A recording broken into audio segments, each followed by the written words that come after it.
have the inducer. I'll unlock some doors so you can make it back through operations.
Travis Folsom, Construction Supervisor for the EXIS Labs facility.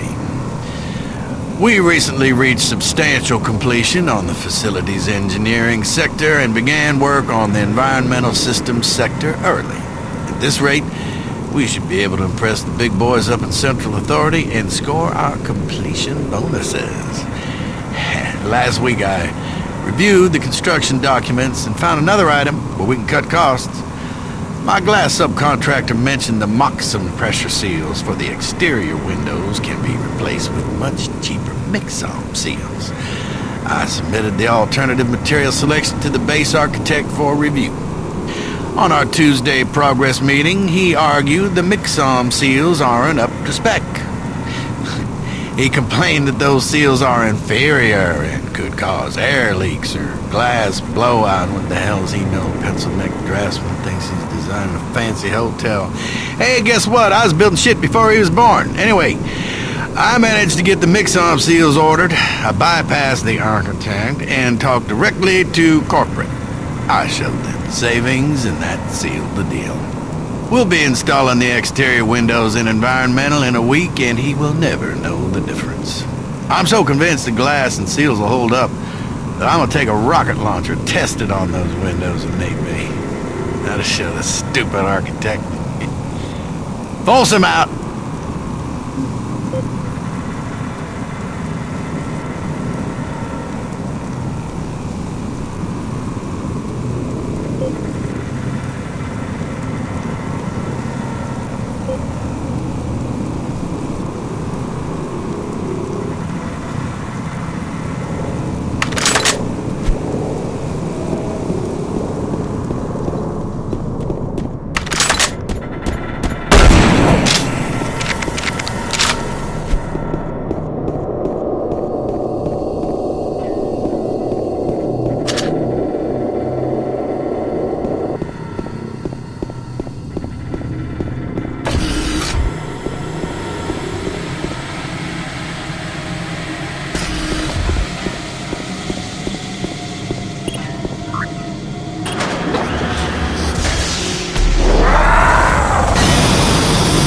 Environmental breach detected. Please activate emergency shutters.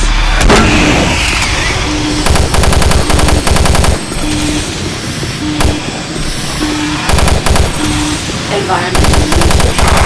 Please activate emergency shutters.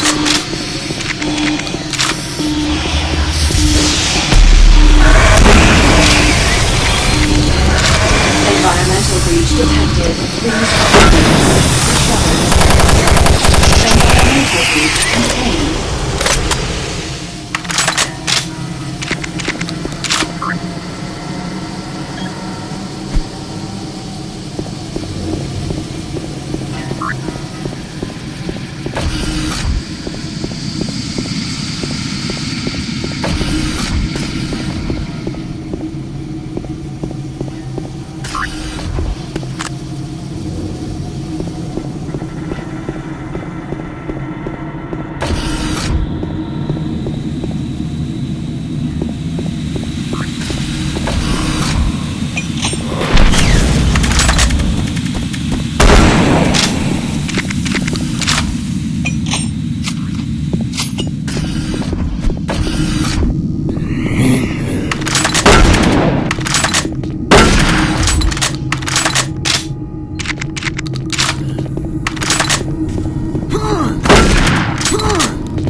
This is Bernice Tooley, Operations Coordinator stationed in EXIS Labs.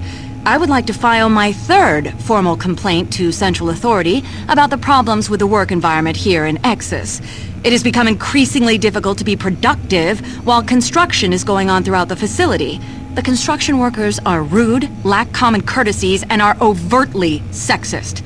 They use our office space as an unauthorized shortcut and track dirt and debris as a result.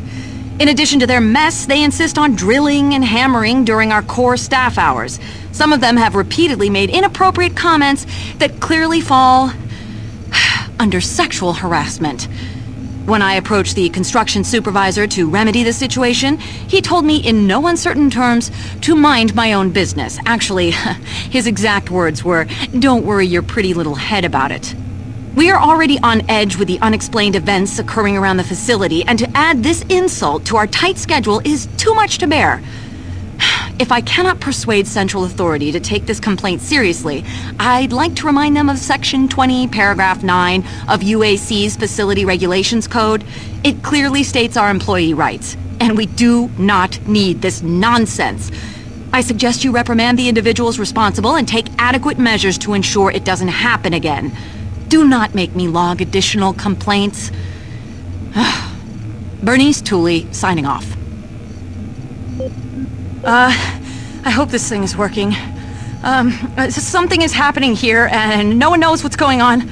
Oh, the power is going crazy. We can't communicate with Central Administration, and I've heard something like screams. I don't know. It was so disturbing. Okay, my assistant left me, and I'm all alone here.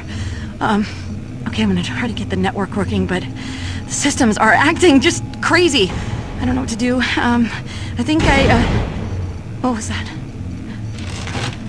Oh my God. No!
Excellent. You're back. The inducer is working perfectly, and the teleporter is ready for transport. Here's the situation. There's a teleporter outpost in the other dimension, and it's still operational. It's very powerful, and it has a range that could lead those demons all the way to Earth. I would disable it myself, but it requires 2 people to do it. One person at the outpost to initiate the teleporter, and another person here to transmit a power surge to destroy it. I know it's a lot to ask, but you'll need to go to the other dimension, find the remote outpost, and initiate the startup sequence. You're our only hope of defeating this evil. I've got the teleporter ready to go. All you need to do is go into the chamber and initiate the sequence. I'll handle the rest from here. But before you go, I want to give you my personal account of what happened here. It explains everything. The advanced teleporter, how the madness started, everything. It's over there on the console. Please take it. The world needs to know the truth. Good luck.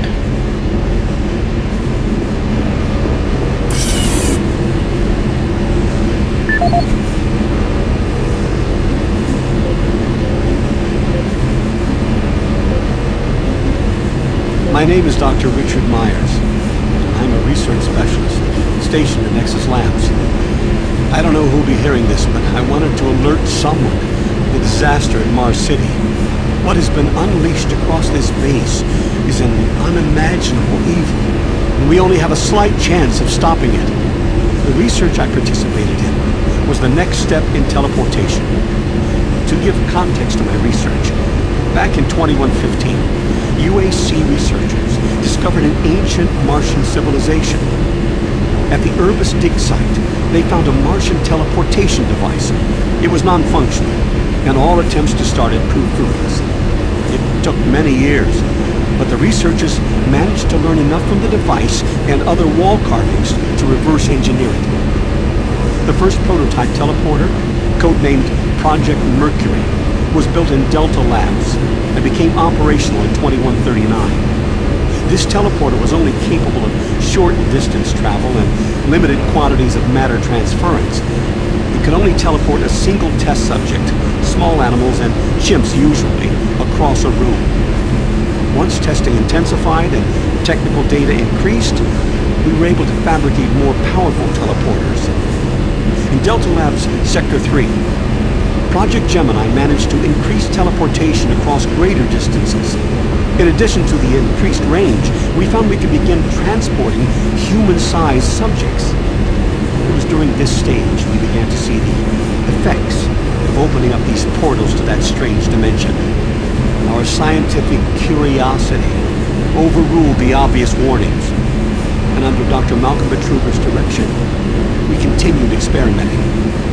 On Project Apollo, the engineers developed a room-sized teleporter in Delta Lab Sector 4. It was capable of teleporting a small-sized team to destinations on this new dimensional plane. The expedition teams began exploring and setting up small research outposts. We could only teleport small equipment with the Delta 4 teleporter, and this condition frustrated Dr. Betruger. Soon after the success of Project Apollo, plans were drawn and work executed on a new facility, EXIS Labs. At EXIS Labs, the goal was to create a large teleporter, similar in scale to the one at Urbis. It would be powerful enough to transport large equipment, even dropships, and eventually shorten interstellar travel. Betruger was so impatient on seeing results from this research, he had the engineers start work on the teleporter once the facility reached 75% completion. We had expedition teams set up a teleporter outpost in the other dimension to link up with EXIS. It was at this time I began investigating the strange stories I heard over at Delta Labs. I managed to hack undetected into Betruger's personal logs. What I found scared me to the core. Betruger became obsessed with the findings of this new dimension. He started to push experiments regardless of the human cost. His log entries into the occult and how to harness evil powers were truly frightening. The more recent logs detailed how demons, yes, demons, contacted him through his dreams, offering him unimaginable powers. but they demanded he find a way to help them reclaim Earth. It was then I realized that this other dimension was hell itself. By the time I realized his plan, the Trugger had started the invasion. Since the EXIS teleporter hadn't reached sufficient functionality, I assumed the Trugger decided to launch the demon invasion on Mars without it.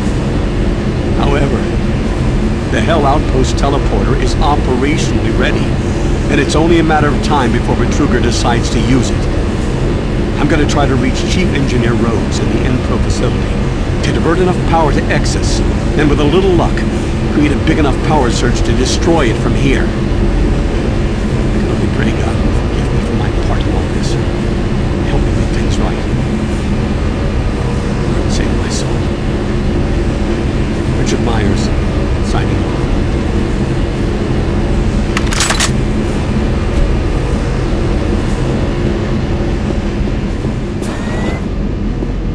Decontamination process started. Decontamination complete.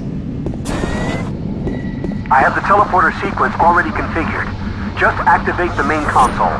When you reach the outpost, I'll be able to communicate with you. Good luck.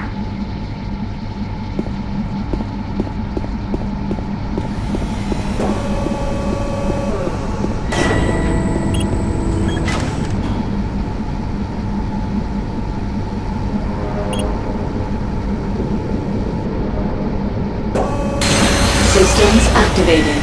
Teleportation will commence in T-minus 3, 2, 1.